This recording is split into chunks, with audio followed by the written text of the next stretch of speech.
All right, Parshas Vayetzei, we have another interesting Zera Shimshon. So we have a discussion that's brought down in Masechtas Baba Basra between Yaakov and Rachel. So Rachel says, look, Yaakov, I've got an older sister, Leah.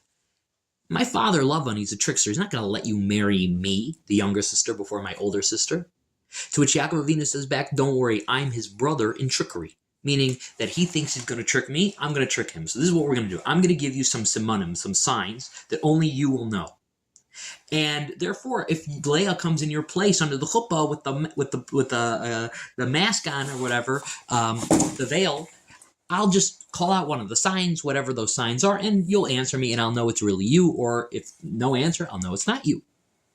And Rachel then says back to Yaakov, well, is it mutter for tzaddik to lie or to engage in trickery? To which Yaakov Avinu says, well, it's a pasuk. The pasuk says that with those who are clean, you act cleanly, and with those who are crooked, you act perversely. So, therefore, he gave him simanim, and the rest is history. Now, first thing the Zera Shimshon wants to examine is what was Rachel thinking? Why did Rachel not know this idea that's brought down in a pasuk? That even if you want to say, this is before that pasuk was even created, but the idea of the pasuk was there at that time, that with those who are pure, you act purely, and with those who are wicked, you act perversely. And now he goes to another part of the Medrash, which is talks about what actually happened. So meaning the whole night that Yaakov would call out the signs to Rachel, and seemingly he was getting answered. He was getting answered and getting answered, and behold, then when he wakes up in the morning, he sees that the woman that he was with is Leah. And he says, he's so confused. So first of all, he realizes that Rachel had given Leah the simanim so that she wouldn't be embarrassed. And what ends up happening is Yaakov says, you, Leah, you are the trickster, the daughter of a trickster. And now listen to what Leah says back. Leah says something pretty wild back. She says, the Amr Le, she said to him, Is sefer de leis le talmidim, lo kakavot tzivach la avuch esav and ve'at anisa le. So meaning she says, well, I only learn from the best. That's what Leah says. Didn't you, by the way, when your father, Yitzchak, was kind of blind and trying to give your brother a blessing, and he said, hey, Esav, what's up? And you answered back, yeah, hi, I'm Esav. Yeah, everything's totally cool. Well, who do you think I learned what I did from? I learned it from you, Yaakov, just like how you tricked your brother and you tricked your father. I took lessons and notes from you, and therefore I tricked you, and now we're married. It's a very strange response for such a high-level tzaddikus. Leah's one of the mothers she's one of our imachos. What kind of response is this? Because you lied, therefore I can lie too, somewhere else? They're not even correlated to one another. What Yaakov Avinu wasn't even lying against her, so to speak. He's lying against Esav and stuff like that, So what's the correlation here? It makes Leah kind of seem kind of funny. So what he does is he quotes a Gemara in Brachos about Rav Huna, that he one time had 400 barrels of wine. And those 400 barrels of wine turned into vinegar.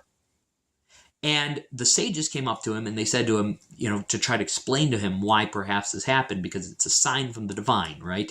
When Hashem gives us punishment, so to speak, it means that we have something we need to take from it.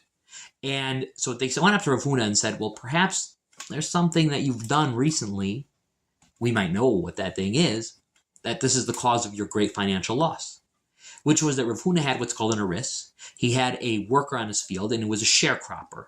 So meaning that, I'm making this up off the top of my head, but the sharecropper works the field for the owner of the land, and the sharecropper takes a certain percentage, 10, 20%, whatever it might be for himself, and then gives the rest to the owner of the field. Now, Rav Huna apparently was withholding wages from this sharecropper, and he said, I rightfully deserve to do that because he stole from me, a month ago. So I'm just withholding his payment that's due now because of what he did a few months ago. To which the rabbis did not approve of that. They said, you are not allowed to do that. But then here's the thing. We already said that there's a pasuk, right? The pasuk says that with those who are clean, you act cleanly, and with those who are impure, you act with perverseness. So then, what is the meaning of that pasuk then? Why was Rav Huna in the wrong? So the idea is very simply. You are allowed to lie as tzaddik to prevent yourself from incurring a loss, to protect yourself, because that's what it means to act intelligently. The pasuk says, like, to act intelligently, it means to prevent a loss. But you are not allowed to lie to get revenge, so to speak. Meaning, once you've already been tricked, you cannot do trickery and lying. Meaning, to prevent yourself from getting tricked and being lied to, you may do something to prevent yourself. That's fine for a tzaddik to do. But a tzaddik does not do it retroactively after whatever deed has been done to him, because that's akin to just taking revenge. So, with that put in and that base established for us, we can go back to the story of Yaakov and Leah and Rachel. So when Rachel says, is it permitted for a tzaddik to lie? Well, what does he mean about that? I'm sorry, what does she mean about that? She's thinking, well, lying and tricking is something that, like, you do and it's not nice. To which Yaakov said, yeah, that's only true after you have been lied to and tricked to, because then that's akin to getting revenge. But if you are doing it to prevent yourself from losing, that's okay. So that explains that conversation. But now let's go to the conversation between Yaakov and Leah. See, Yaakov says to Leah, why were you lying?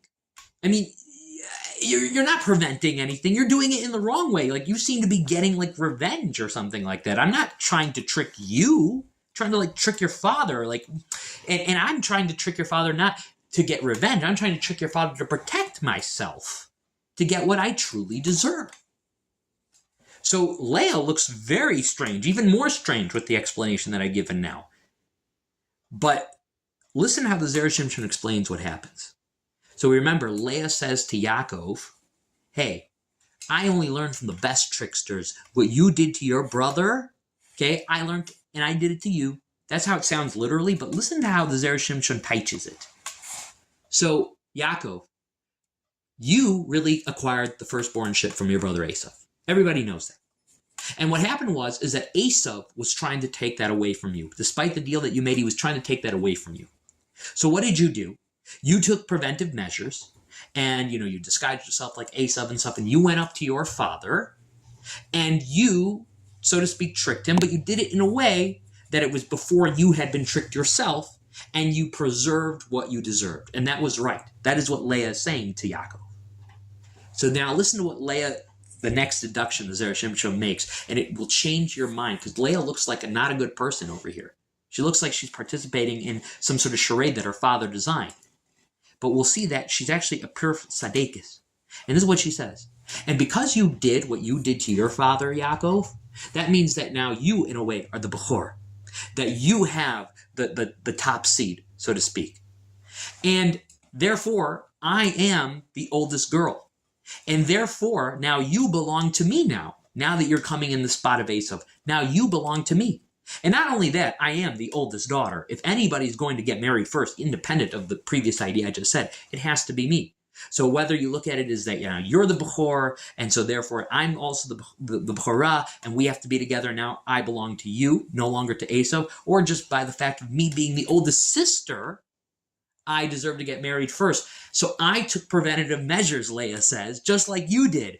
Just like you did by your father, you took preventative measures to not lose what's due to you. Leah says, you are due to me, so I'm going to take preventative measures, and I did what I had to do to preserve what I deserve, which is you.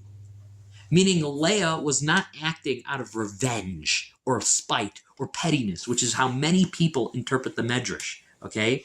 She was acting to preserve what truly belonged to her, which was the ability to marry Yaakov, whether it comes from the power of her being the older sister, the eldest sister, or whether it comes from the fact that Yaakov now has a Bechor, and maybe now I belong to him. So Leah was acting within the bounds, so we can see how beautifully, how everybody was trying to act according to halacha, but Hashem arranges it in the way so that the real emes and the real din comes about.